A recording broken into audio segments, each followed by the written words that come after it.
여러분, 세계 7대 불가사의 중에 하나가 중국에 있는 만리장성입니다. 만리장성을 보면 인공위성에서도 찍힌다고 그래요. 진시 황제의 강함을 자랑한다고 생각할지 모르지만 사실은 사방의 모든 나라를 오랑캐로 치부하고 적으로 돌린 그 진나라가 가지고 있는 두려움의 상징으로 봐도 무방할 것입니다. 많은 사람들이 담을 쌓는 이유가 있습니다. 그 이유는 자기를 방어하기 위해서죠. 자기를 방어하는 이유는 상대방으로 인하여 당하게 될 위협을 막기 위해서입니다. 결국 담은 모든 사람을 원수로 알고 살아가는 사람들의 두려움의 증거일 뿐입니다. 예수님이 이 땅에 오셔서 십자가를 지시면서 우리에게 말씀하신 것은 더 이상 우리가 서로를 원수로 적으로 두는 것이 아니라 그리스도의 피로 하나가 되었음을 선포하는 것입니다. 우리의 믿음도 마찬가지입니다. 나 같은 죄인조차 용서하시고 용납하신 그분 앞에서 우리가 용납하지 못할 것이 아무것도 없음을 고백하는 것이죠. 예수님이 이 땅에 오신 이유는 십자가를 지시기 위해서이고 십자가를 지신 이유는 막힌 담을 헐어버리기 위해서입니다. 그런데 십자가를 믿고 십자가의 길을 따라가는 우리가 오히려 담을 쌓고 살아간다면 우리는 예수 십자가를 잘못 이해한 증거가 될 것입니다. 십자가를 알게 되면, 십자가를 붙들게 되면 사실 우리 삶 속에서 허물어야 할 담이 보이게 됩니다. 오늘 본문 14절을 보면 이렇게 나와 있습니다. 그는 우리의 화평이신지라 돌로 하나를 만드사 원수된 것 곧 중간에 막힌 담을 자기 육체로 헐었다라고 했습니다. 중간에 막힌 담은 여러 가지가 생각이 나죠. 소통을 가로막는 것, 또 하나는 넘어야 할 극복의 대상, 그렇게 의미하기도 합니다. 죄는 하나님과 원수된 것입니다. 하나님은 절대 죄를 용납하시지 않습니다.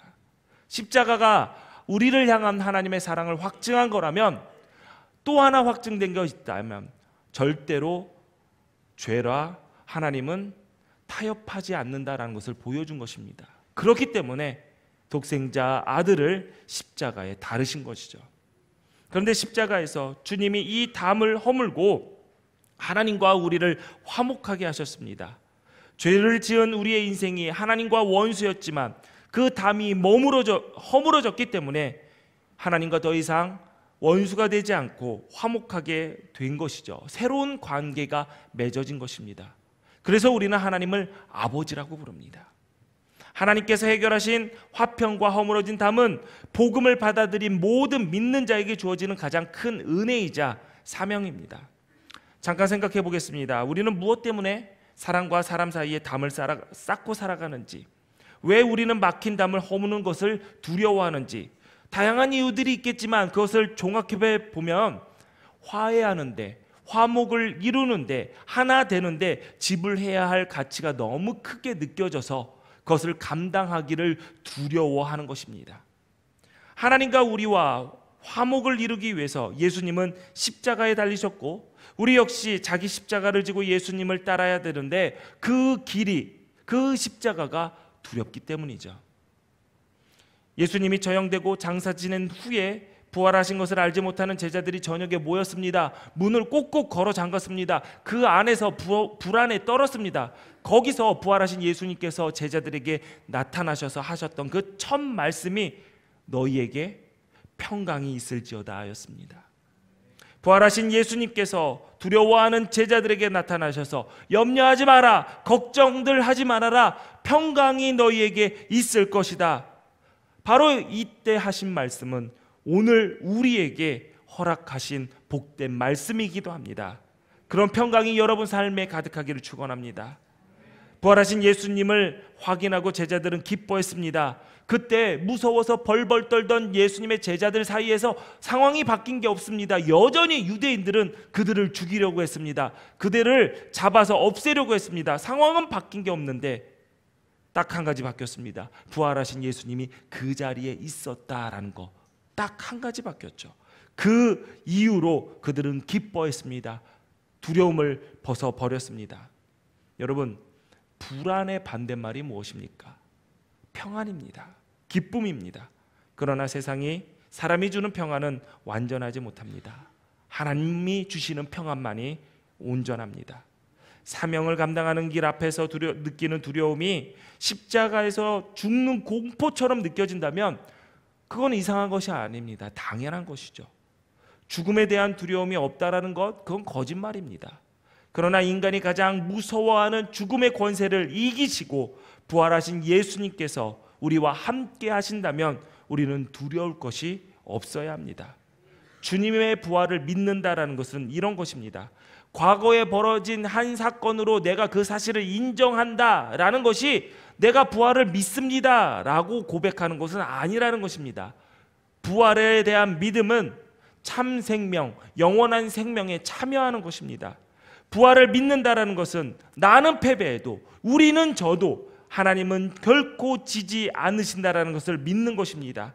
나는 실패해도 오히려 나의 실패를 통해서 하나님께서 일하신다라는 것을 확신하는 것입니다. 믿음은 하나님이 꿈꾸시는 세상을 내가 있는 그 자리, 하나님께서 보내신 곳, 이곳에서 현실로 만드는 것입니다. 예언자가 꿈꾸었던 해함도 상함도 없고 소가 양과 사자와 함께 잔디에 누우며 독사의 굴에 어린아이가 손을 넣어도 해됨이 없고 상함이 없는 그 하나님 나라의 꿈, 하나님과 우리 사이를 갈랐던 그 죄의 담이 허물어지고 우리와 우리 사이를 나누었던 그 불신의 담이 허물어지는 예수님이 꿈꾸셨던 그 하나님 나라의 꿈을 나의 꿈으로 받아들이는 것이 곧 믿음입니다. 부활하신 주님께서 지금도 살아서 우리 가운데 일하고 계심을 믿으십시오. 살아있는 분을 죽은 자들 가운데서 찾지 말아야 합니다. 부활하신 예수님께서 첫 열매가 되셔서 부활의 소망을 우리에게 허락하신 이때 예수님의 십자가의 길을 따르는 우리에게 더 이상 두려움이 아닌 세상이 줄 수 없는 평강을 누리며 나는 죽고 예수로 사는 그 은혜의 주인공들이 되시기를 주님의 이름으로 축원합니다. 축원합니다. 기도하시겠습니다. 전능하신 하나님, 예수님의 부활을 통해 인간이 죽음으로 끝나는 존재가 아님을 깨닫게 해주시니 감사합니다. 부활의 소망을 품은 자들답게 예수님의 십자가의 길을 따를 때 두려움이 아닌 세상이 줄 수 없는 평강을 누리며 나는 죽고 예수로 사는 부활의 주인공들, 참 소망을 가진 자들 되게 하옵소서. 예수님 이름으로 기도하옵나이다. 아멘.